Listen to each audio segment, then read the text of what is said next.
मिकू, ये आवाज कैसे आ रही है? हे डॉली, जुलूस में पालकी होगी और खूब शोर शराबा, नाच गाना, मस्ती ही मस्ती। चलो हम भी शामिल होते हैं इस जुलूस में। धर्म के नाम मस्ती मुझे बिल्कुल पसंद नहीं। सच्चा धर्म तो कोई समझता ही नहीं। सच्चा धर्म ये कैसा होता है? सच्चा धर्म डॉली, देखो तो समझ जाओगे मिकू। धर्म क्या है और क्यों करे?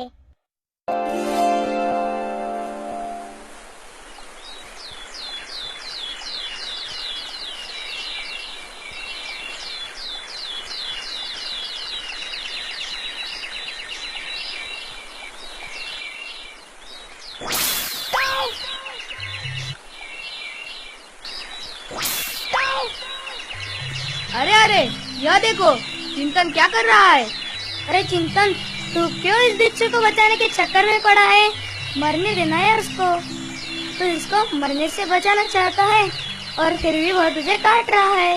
अरे बेचारा, यह जीव पानी में तड़प कर मर जाएगा। मुझे इसे बचाना ही होगा। यह क्या पागलपन है चिंतन? यह बिच्छू तुझे काट रहा है, फिर भी तू उसे बचाने के चक्कर में पड़ा है। अरे पर इसे पता भी है या नहीं कि तू उसे मरने से बचाकर जीवन दान देना चाहता है? यही तो मैं सोच रहा हूँ कि हमारी जिनवानी माता न जाने हमें कितने भरों से समझा रही है, और हमें पता भी है या नहीं कि जिनवानी माता हमारी भलाई के लिए हमें चिर निद्रा से बचा रही है, और हम है कि अपने धर्म से बाहर ही रहते हैं। सच्चा धर्म स्वीकृति नहीं करते हैं। धर्म? कैसा धर्म? कैसा सच्चा धर्म? सुनो सहज, यह बिच्छू एक तिर्यंच प्राणी होकर भी अपना धर्म नहीं छोड़ता है, अपने काटने वाले स्वभाव को नहीं छोड़ रहा है। तो हम भी अपना दया धर्म क्यों छोड़े? अपने स्वभाव को क्यों भूले? दया धर्म? क्या दया करने से धर्म होता है? हम कुछ पीड़ा सहकर धर्म क्यों करें? सच बात तो यह है कि वस्तु का सच्चा स्वरूप, वस्तु का सच्चा स्वभाव ही धर्म है। जैसे पानी का स्वभाव शीतलता है, तो शीतलता पानी का धर्म है। वैसे ही ज्ञान, दर्शन, चेतना, दया, क्षमा, यह अपना धर्म है।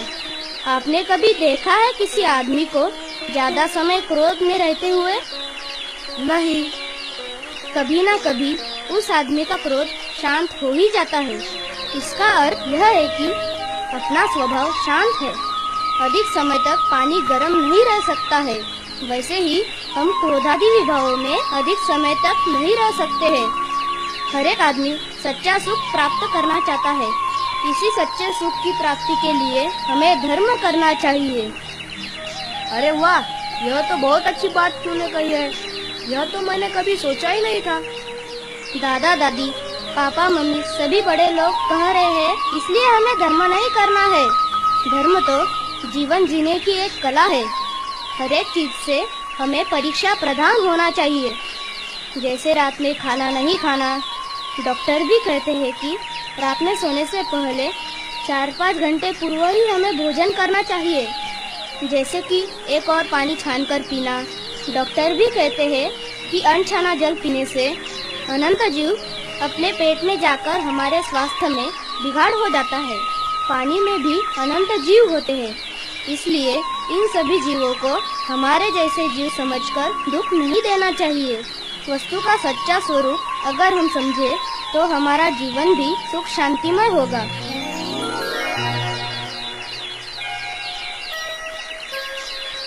हम भी अभी से जीवन जीने की कला सीखेंगे।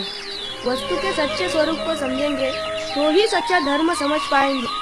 ठीक कहा है कृष्ण ने। हम सभी को वस्तु का स्वरूप समझकर जीवन जीने की कला समझना चाहिए।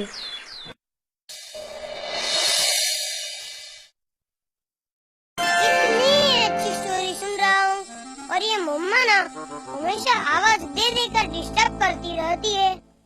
तो फिर मिलाओ ना मम्मा से। मैं नहीं जाऊँगा, मैं बोल के आया हूँ मुझे डिस्टर्ब नहीं करे, पर फिर भी वो सुनती ही नहीं है। मिकू, इतना गुस्सा ठीक नहीं है। तो क्या करूँ? तेरे सर पर बैठकर तबला बजाऊं? ये देखो, क्रोध से क्या नुकसान होता है, और बाद में सोचना कि क्रोध करे या ना करे, देखो ये क्रोध की कथा।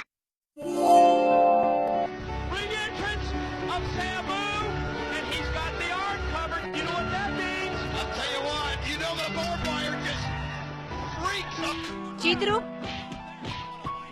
चिद्रूप, अरे चिद्रूप बेटा, मैं कब से तुझे आवाज दे रही हूँ और तू है कि कोई जवाब ही नहीं दे रहा है। क्या है?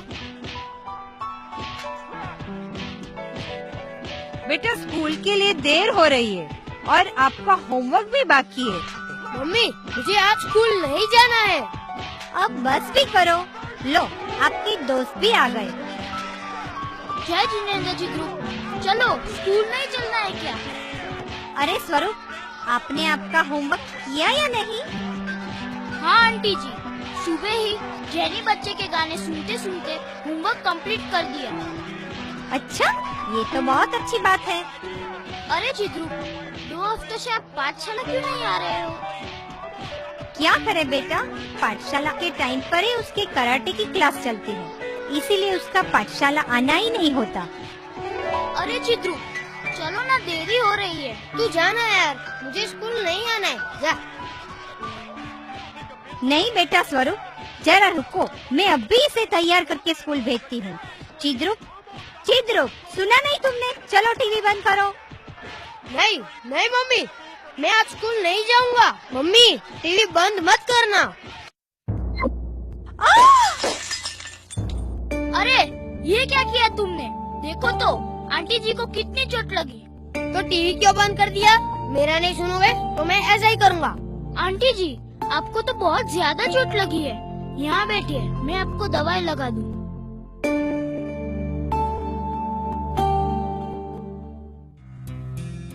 अरे ये तो बहुत ज्यादा चोट आई है। मम्मी ने टीवी बंद कर दिया तो मैं क्या करता? मुझे गुस्सा आया तो मैंने फेंक कर मार दिया। चिद्रूप, तुम्हें तुम्हारे किए पे थोड़ा सा भी पश्चाताप नहीं? तुम्हें थोड़ी सी शर्म आनी चाहिए। एक तो होमवर्क नहीं किया, ऊपर से WWF देख रहे हो, वो भी स्कूल टाइम पर। स्कूल आने का छोड़कर माँ को ही मार दिया और सॉरी बोलने के बजाय क्रोध कर रहे हो। कल पाठशाला के पंडित जी भी बता रहे थे कि क्रोध नहीं करना चाहिए और वो सारी बातें नहीं करनी चाहिए जिससे क्रोध को बढ़ावा मिले।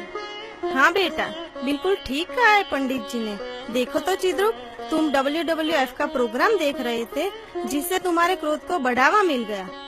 हमें टीवी पर ऐसे प्रोग्राम देखने चाहिए जिससे हमारा मन शांत और संस्कारी हो। हाँ, एक बात और, क्रोध से हमें क्या फायदा मिला है? और तो और अपना ही नुकसान होता है। एक तो माँ को चोट लग गई, ऊपर से दवा पानी का खर्चा हुआ, वो अलग। और जो माँ को होने वाली तकलीफ है उसका क्या? फ्लावर पॉट भी टूट गया। अगर टीवी फूट जाता तो कितना नुकसान होता। क्रोध से अपने शरीर के अंदर की पेशियां भी जल जाती है। इसीलिए जो चिड़चिड़ा आदमी है उसकी सेहत भी ठीक नहीं होती। क्रोध से हमें चतुर्गति भ्रमण होता है। ऐसा इतना बड़ा अपना नुकसान होता है, फिर क्या हमें ऐसा क्रोध करना चाहिए चिद्रूप? सॉरी मम्मी, मेरी वजह से आपको बहुत चोटें लग गई। अभी आगे से ऐसी गलती मुझसे कभी नहीं होगी। Very good boy. और हाँ, चिद्रूप की माँ आपको भी सलाह देना चाहती हूँ। अपने बच्चे को ऐसे क्लासेस लगाओ कि जिससे वो कुछ सीखे, जिससे उन्हें कुछ संस्कार मिले, जिससे आगे चल के उनका जीवन सुसंस्कारित हो। ना कि कराटे जैसे क्लास लगाओ जिससे क्रोध को बढ़ावा मिले। हाँ जी, बिल्कुल ठीक कहा आपने। मैं भी चिद्रूप को ऐसे ही संस्कार दूंगी। उसे पाठशाला भेजा करूंगी जिससे हमारा जीवन सुसंस्कारमय हो। आपने मेरी सही समय पर आंखें खोली।